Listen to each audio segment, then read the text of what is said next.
Greetings to Hi Abba viewers.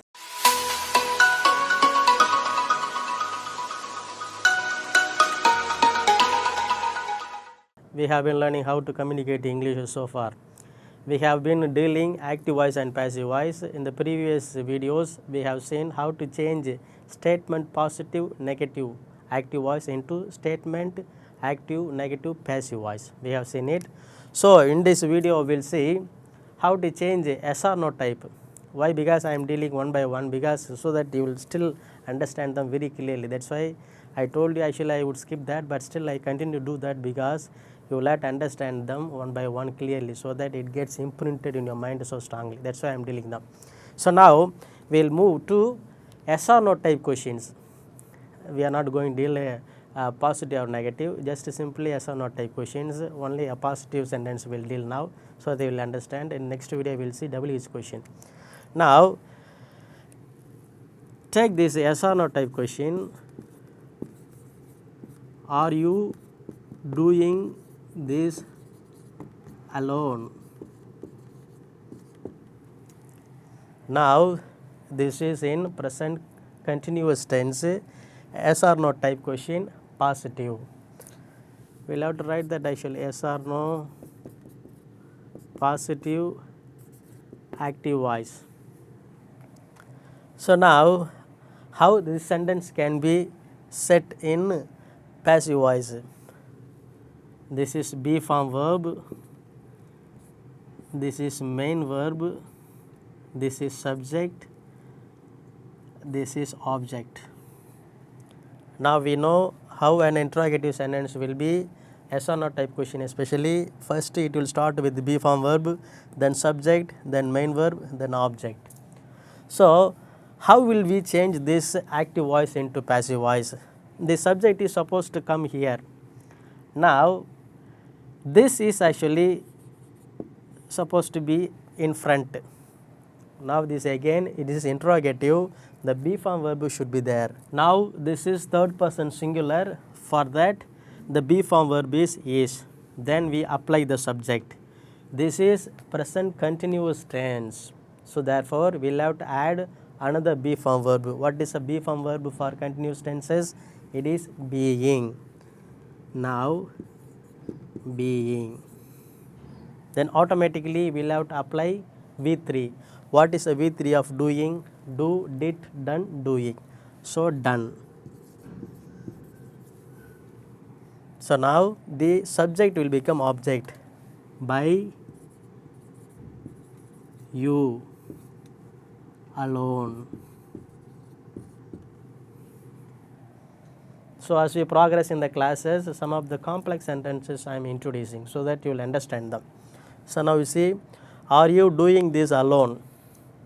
This is in present continuous tense. You is subject, this is object. So that object becomes subject here, but still it is interrogative sentence. So we start with the be form verb for this sentence. This is being third person singular rate.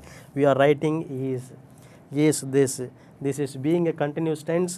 We are writing the be form verb being. Then followed by V3 of the main verb. Main verb is doing. V3 for doing is done. Then we proceed with the object, that is a subject in active voice, that is you. By you. Then we write the rest of it. So that's how it is done.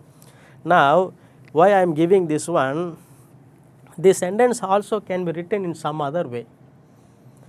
This is exactly applying the rules, but in sense, in order to make a sense, if you ask this question, it makes sense, but if you change this way, it does not sound good.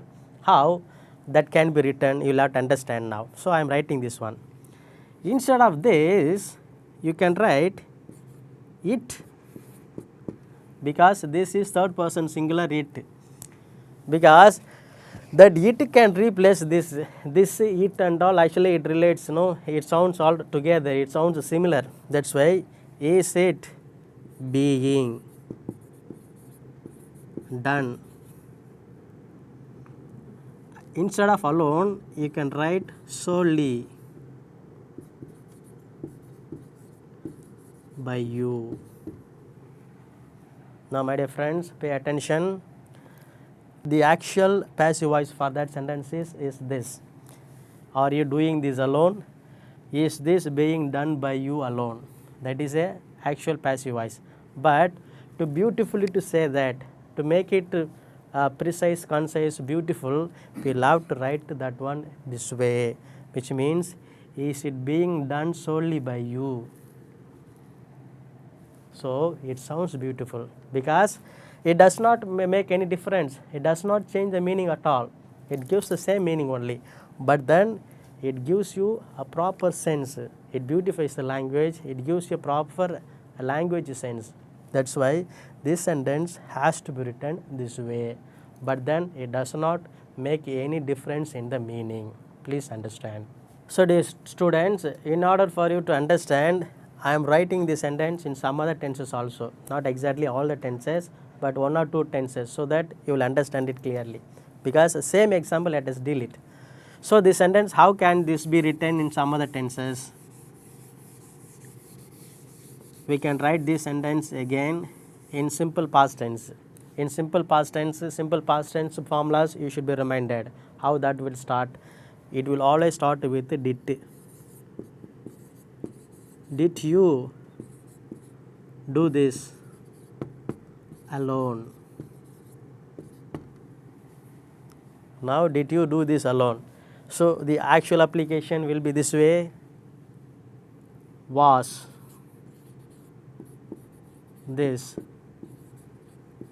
done by you alone? So simple past tense, passive voice, yes or no type, positive sentence. Now again, as I said earlier, how this can be written nicely. Was it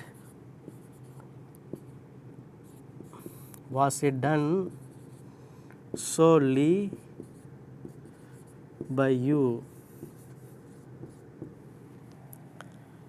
Now this alone and solely, they don't make any difference. They are all one. Solely means by that individual alone. That is the meaning. But then here this alone is applied. Here that solely sounds good, the sounds better. That's why we are writing this one. Now you understand the same sentence is written in simple past tense, and that is changed yes or no type positive sentence. Now again we can change the sentence in some other tense. Let's say past perfect tense will write. So now how the sentence will become in past perfect tense? Again it will start with had you done this alone? So this is in past perfect tense, yes or no type positive sentence and active voice. Then again how this will be in passive voice. Now let's say had this been done by you alone? That is actual application, but the improved version is this one. Had it been done solely by you. So my dear friends, in this video we have seen how to change yes or no type questions. Positive sentence we have dealt, but we also negatives also is not going to be much difficult. So in this video we have seen how to change interrogative yes or no type questions, positive sentences, affirmative sentences, how to change them into passive voice we have seen. So continue to watch and continue to work on that. Practice them. You make a practice for yourselves. You try to some more example sentences for yourselves, so that you will learn them clearly. So continue to watch Abba TV. Thanks for watching. Good luck to you.